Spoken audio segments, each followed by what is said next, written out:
Estamos de regreso en Arica Informa. Está con nosotros el senador José Miguel Insulza. ¿Cómo está, senador? Gusto de saludarlo. Bienvenido. Muy buenas tardes, mucho gusto de verlos de nuevo. Bueno, senador, han pasado hartas cosas. Terminó ya el verano, ¿cierto? Ya se comienza el trabajo legislativo y durante las vacaciones pasaron hartas cosas. El fallecimiento del expresidente Sebastián Piñera, el tema, ¿cierto?, de este secuestro del ex militar venezolano, que ahí todavía está en investigación. ¿Qué balance hace usted de ingresando, cierto, hoy día ya al trabajo legislativo, donde además en el Senado también se abordó estos temas? Bueno, mire, en primer lugar, para ir en orden cronológico, tuvimos primero los incendios, que fueron tremendos en Viña del Mar y en Quilpué, ¿no? Toda esa zona, que todavía hay mucha gente damnificada que hay que seguir ayudando. Eso es un primer tema muy dramático. Salíamos apenas de eso cuando se produjo el trágico fallecimiento del presidente Sebastián Piñera. Creo que eso, de alguna manera, aunque sea, unificó un poco más al país. La gente empezó a entender que había cosas que a veces se hacían que eran demasiado exageradas, que se criticaba demasiado, que se trataba de una persona que tenía valores importantes y que había sido un presidente de la República de Chile 2 veces. Entonces, hubo bastante unidad nacional en ese tema. Y luego después vienen esta cosa del ¿cómo se llama? Del teniente del ejército venezolano que había escapado de su país, que había pedido asilo acá. Y respecto a este último tema, yo creo que realmente es un tema previo que no se ha dicho suficientemente. Un asilado político, un refugiado político, es responsabilidad del Estado. Esa señora, en realidad, el Estado de Chile le falló a este señor que tenía su protección, al cual uno cuando le da asilo a una persona es porque le entrega su protección. Y en eso hubo una falla importante y yo espero que se aclare muy bien. Enseguida esto ha ido caminando en dos direcciones. Ha tenido primero la idea de que podía tratarse de un crimen simplemente ligado con los clanes mafiosos que hay en el país. Ha ido descollando eso fundamentalmente, pero claro, está el problema de estas personas que trabajaron alguna vez para los aparatos de seguridad venezolanos y que ahora aparecen saliendo del país ilegalmente o no han sido habidos dentro de Chile. Hay órdenes internacionales respecto de ellos y por lo tanto esa arista también debe ser investigada muy a fondo. No es lo mismo, es un delito grave, hay que aclararlo bien, pero no es lo mismo que sea el Tren de Aragua que sea alguna entidad de otro tipo. Bueno, senador, en otro tema, ¿qué le pareció los anuncios que han hecho los países vecinos, tanto Bolivia, que ha señalado que a partir del 15 de mayo abrirá su frontera a las 24 horas? A mí me parece bien. Mientras más camiones pasen hacia el puerto, mejor, pues. Si finalmente con Bolivia el tránsito fundamentalmente por la 11CH son camiones con Bolivia de Bolivia que vienen con bienes bolivianos a exportar, o camiones que van ingresando a Bolivia recién exportados, y eso significa un comercio importante para Chile. Nuestro puerto en gran medida, es decir, el 80% del comercio que trafica por ese puerto es comercio boliviano. Así eso me parece muy bien. Y respecto de Perú, era un compromiso que estaba tomado hace bastante tiempo. Yo estuve en Perú hace unos 2 meses atrás, con ocasión de los 20 años de la suscripción de la paz entre el 20 y 25, no recuerdo, del conflicto entre Ecuador y Perú, cual Chile había sido garante.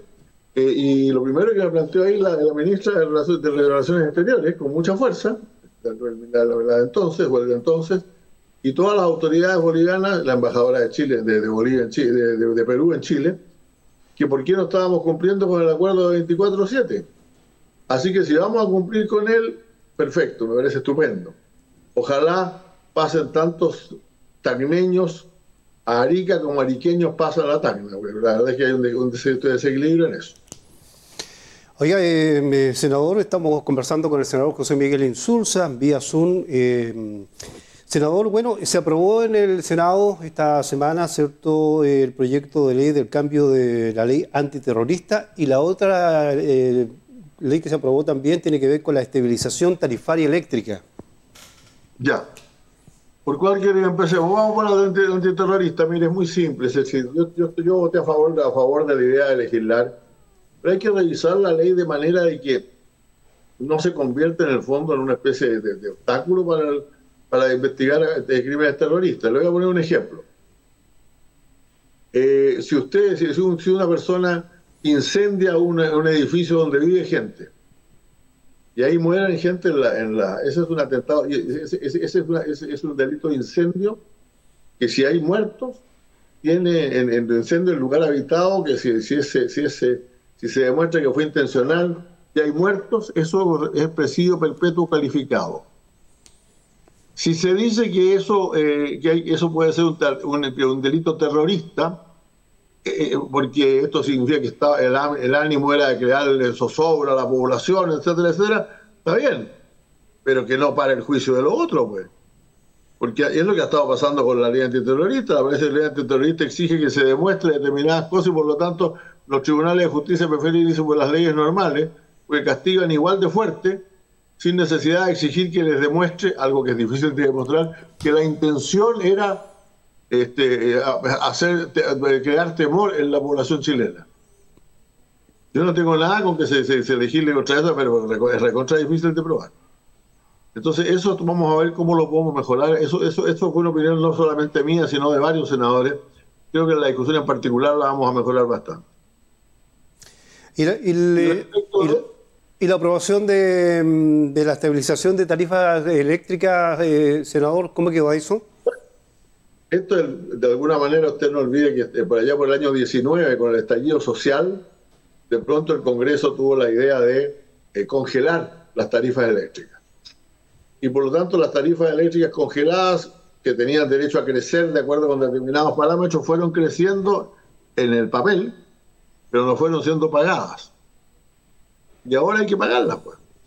Ahora, voy a poner un ejemplo, simplemente que el que más se ha dado, lo ha dado el ministro incluso, un supermercado en San Bernardo, en este momento paga de luz 250.000 pesos, o 200.000 pesos. Si se le aplica la tarifa recargada que está acumulada, tendría que pagar 500. Y eso es mucha plata. Imagínense lo que es para una gente que le cobren más del 150% más de la tarifa. Un señor que paga 20.000 pesos de luz pagaría 350. Lo que está haciendo la ley, pagaría 50.000. Lo que está haciendo la ley no es decir, mire, se posterga más, porque cada día de postergación son 3 millones de pesos que se deben más, 3 millones de dólares que se deben más. Lo que está haciendo es crear una cierta gradualidad mayor. No van a pagar más tarifas el 40% de hogares más pobres, y los otros van a pagar de manera escalonada, y por lo tanto en el ejemplo mío, que era de 200 a 500, ahora van a ser 350. Pero es plata de todas maneras.